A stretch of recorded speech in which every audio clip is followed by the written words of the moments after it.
Welcome to the One Deal Millionaire podcast, where we don't just bounce properties, we flip mindsets. I'm JD Allen, Marine Corps veteran, engineering leader, and your multifamily investment mentor. If you're stuck chasing small gains, we're here to change the game.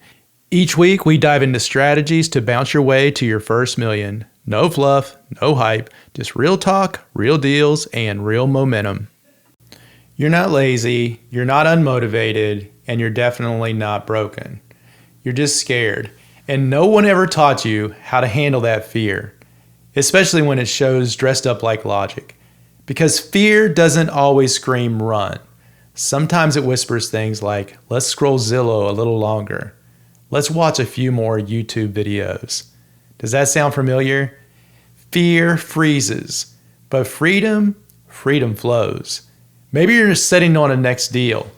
Maybe you've done the math and you've toured the property. You even like the area, but something's keeping you stuck. It's not the numbers, it's not the roof, and it's not the interest rate. It's fear. That quiet, subtle, paralyzing voice that says, what if I mess this up? What if I lose everything? What if I look like an idiot? Look, I've been there. Frozen, overthinking, wasting time in the name of getting ready. But the truth is, you don't need to kill fear to move forward. You just need to learn how to bounce through it. And in the next few minutes, I'm going to show you how to do that. Let's talk about what fear actually looks like. Because it's not always screaming, don't do it. More often, it's quiet, reasonable. It hides behind phrases like, something feels off. Let's play it safe. I just need more time to think it through. It's fear, but dressed up as logic. And I learned the hard way. I had a 14-unit property under contract. Everything looked good on paper. Cash flow was solid. Rents were under market. It felt like the kind of deal that could change things for me. Then, during the due diligence, one of those units had a grease fire in the kitchen. It wasn't catastrophic, but here's the part that messed with me. The seller didn't tell me. I had to find out from a contractor who showed up late to the site. And that was it. My confidence evaporated. It didn't matter that the numbers still worked. It didn't matter that insurance covered the damage. That one moment made me question everything. So I walked. And about a year later, I ran into someone who had bought the same property. And guess what? He doubled his money. He fixed up the units, raised the rents, and refinanced. Walked away with a massive return on my missed opportunity. Now look, I'm not saying I should have ignored the red flags, but I didn't walk because of the fire. I walked because I got scared. Scared of what else I might not know. Scared that I couldn't recover if things went sideways, and scared that I wasn't ready to handle it. That's what fear does. It doesn't punch you in the face. It pokes holes in your confidence. It plants that doubt. It makes you second guess what you already knew was right. And by the time you sort it all out, someone else is cashing that check that you should have earned. So if you're sitting on the sidelines right now, or if you're overanalyzing or waiting for the perfect deal, you've got to ask yourself this. Is this actually due diligence, or is it fear talking in disguise? So what do you do with fear? Because here's the uncomfortable truth. Fear doesn't go away. Not in your first deal, not in your 10th deal. You just learn how to move anyway. To act through it, to bounce, even when your knees are shaking. The people who succeed in multifamily investing, they're not fearless. They're just faster at acting than fear is at stopping them. And here's what I've learned. Confidence isn't something you have before you start. It's something you earn by starting. You don't wait for the fear to disappear. You take a step and then another until fear has to catch up to you. So let's get real. If fear isn't going away, how do we move anyway? How do we build wealth, create freedom, and take action when fear is still sitting in the passenger seat? Because the truth is, freedom doesn't show up when you finally feel ready. It shows up when you act. Or it doesn't. I had to learn that the hard way. And the people you admire in this space, they're not fearless. They've just gotten used to moving through their fear faster than it can freeze them. So how do you start doing the same? It begins with 3 key mindset shifts that changed the game for me. Number 1, from perfection to progress. This right here is where most people stay stuck. They wait until everything feels locked in, until every risk is accounted for, until they're absolutely sure they won't mess up. But most successful investors that I know, they move when they're mostly sure. When the numbers make sense, the upside is there, and the deal fits the box, they act. Not because they're careless, but because they know something important. You can't think your way into certainty. You have to move to get clarity. I used to stare at spreadsheets like my life depended on them, rerunning the same analysis until I couldn't tell if the numbers were real or just noise, refreshing rent comps at 2 a.m., hoping something would magically change. Second guessing myself so hard, I started questioning every decision I'd ever made. But let's be honest, most of that wasn't research. It was just me trying to avoid making a decision. And all it actually did was stall progress and let opportunity pass me by. Today I'm going to focus on getting enough clarity to take the next step. Because you don't need to see the whole staircase. You really just need to take the next step. Number 2, from outcome to action. We all want the result. The first check, the refinance, the win. But here's the thing. Focusing only on the outcome creates pressure. And pressure paralyzes action. When you're constantly thinking, when do I finally close? Or how fast can I scale? You end up doing nothing at all. But when you focus on action, everything shifts. Run 5 deals this week, call 2 brokers, tour 1 property, make 1 awkward call that you've been avoiding. Do that and watch your confidence build. Because you don't become an investor by thinking about deals. You become one by touching deals, by moving. Confidence doesn't come before the action. It builds through the action. Now, number 3, from isolation to community. This one might be the most important. Fear grows in silence, in that isolation. It thrives when you're sitting alone, rereading your notes, scrolling through social media, convincing yourself that everyone else is ahead of you. But something changes the moment you get around people who are moving, people who are submitting the offers and making those mistakes and figuring it out loud. I remember sitting with a few other investors. One had just closed their first 10 unit. Another was stuck in a nightmare rehab, and one guy had just backed out of a deal and was wrestling with it. No gurus, no pitch decks, just people in the arena. And it hit me. They weren't fearless. They were just doing it anyway.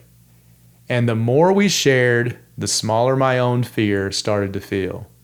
Because when you see other people taking action despite their doubt, you realize you're not the only one feeling uncertain.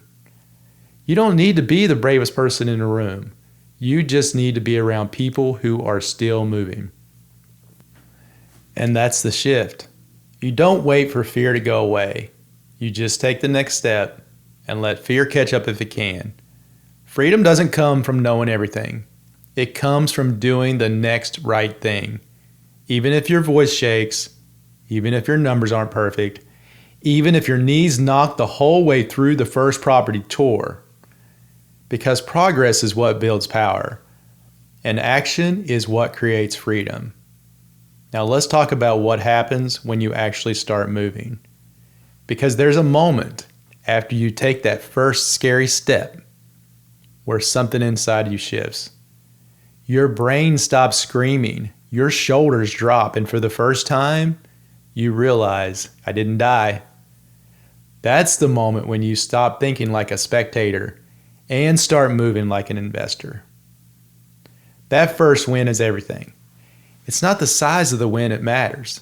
It's the fact that you moved on a deal. I don't care if it's a 4-unit deal, calling a seller for the first time, or walking into a building with a notepad and 100 questions, because it all counts.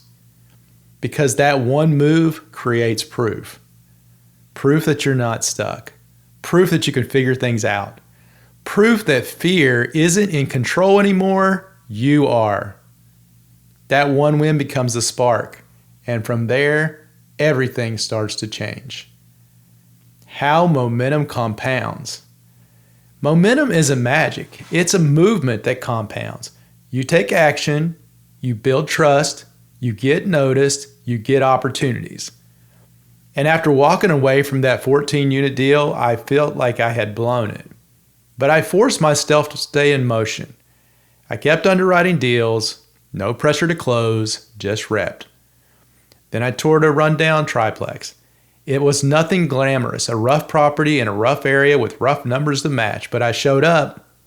I walked the property, had a real conversation with the broker, asked the questions I wasn't confident about asking yet. And that's when everything shifted. That same broker, he called me back a few weeks later with something completely different. I've got a 50-unit mobile home park that's off market. You want a shot at it? Let that sink in. That beat-up triplex led me to a 50-unit mobile home park. All because I took the meeting. All because I stayed in the game. And that's the power of momentum. You don't always see the connection in real time, but every step you take is building a path to something bigger. Now, people think the shift comes from some huge moment, the perfect deal, the payday, the portfolio milestone, but the truth, the real breakthrough happens when you refuse to sit still. It happens when you take a meeting that doesn't look life-changing, but leads to one that is.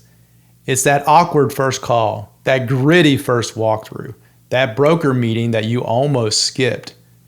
Every one of those moments chips away at fear and builds a base of action that fear can't compete with. So why does confidence follow action? Confidence doesn't come first, not in real estate, not in life. It's built after the action, after the reps, after you prove to yourself that you're the kind of person who keeps moving, even when it's uncomfortable. You get it when you make the call toward the ugly property, submit the offer that scares you, or follow up one more time when you wanted to quit. That's the bounce mindset. Not because everything goes your way, but because you go forward either way. Momentum creates courage, courage creates results, and results, they create the belief. Failure becomes fuel, and here's the part that no one tells you. Once you start moving, even your setbacks start working for you. That 14-unit deal I walked away from, it wasn't a failure. It was a trigger, a wake-up call. It showed me what hesitation costs, and it forced me to make a decision. Stay stuck or bounce forward. And that bounce led to a broker relationship. That broker led to a triplex. That triplex led to a 50-unit mobile home park. That's how this game works. Every rep matters. Every showing matters. Every question you're willing to ask matters. You just have to keep stacking steps. So here's what I want you to take from this. You don't have to land a home run to win. You just have to swing. Tour the triplex, call the broker, underwrite the deal. Even if it leads to nowhere, it's taking you somewhere. Because the path to the 50-unit deal often starts in the rundown triplex you almost didn't go see. And the longer you wait for that perfect moment, the more likely you are to miss the moment that opens the door to everything. So here's your challenge. Not for next month, not for when you feel ready, this week. Take one step, just one. Call a broker, run an underwriting, walk a property, send that message you've been sitting on. It doesn't have to be big. It just has to be real. Write down what fear is saying to you right now. Seriously, put it on paper. Let the voice in your head have the mic. And then prove it wrong. You don't need to eliminate fear. You just need to act faster than it can catch up to you. Because here's the truth. You're not behind. You're not too late. You're just one bounce away. And the next move you make, it might be the triplex that leads to the 50 unit. But you're never going to know if you don't take that action. That's it for today's episode of the One Deal Millionaire podcast. If you got value from this, share it with a friend who's ready to stop playing small. And remember, wealth isn't built by watching, it's built by moving. So take what you learned, apply it, and keep the velocity of money working in your favor. Subscribe, leave a review, and stay in the loop at thebouncemethod.com. And until next time, keep bouncing forward.